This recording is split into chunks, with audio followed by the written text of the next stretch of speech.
This is one of the most shocking cases in recent memory. A former US soldier, Travis Decker, has been confirmed as the killer of his 3 young daughters, whose bodies were discovered in a remote, mountainous area of Washington state. The revelation has sent shockwaves through the community, raising urgent questions about accountability, mental health, and the challenges of finding justice in such tragic circumstances.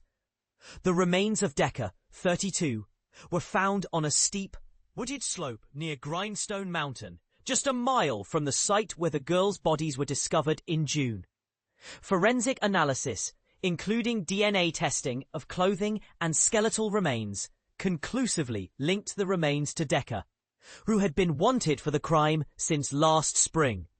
Sheriff Mike Morrison emphasized the importance of resolving the case, to honor the memory of the children, apologizing to their mother, Whitney Decker, for the prolonged search.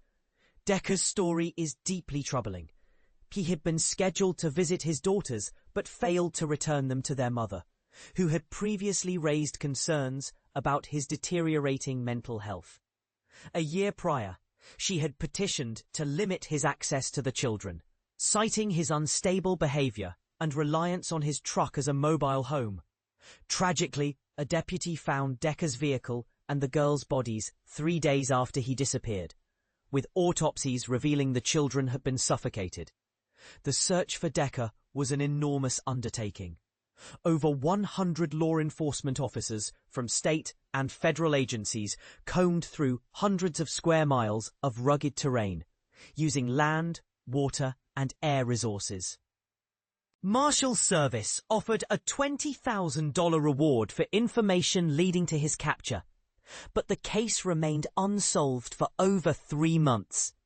Authorities initially believed they spotted Decker near a remote alpine lake, only to later confirm it was a false lead.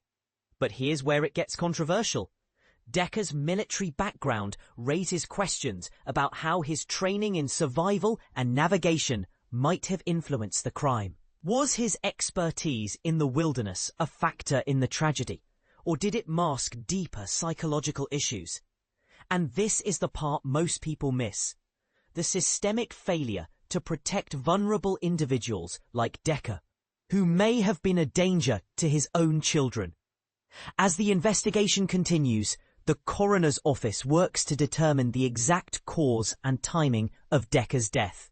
What does this case reveal about the intersection of mental health, military service, and the legal system? We invite you to share your thoughts in the comments.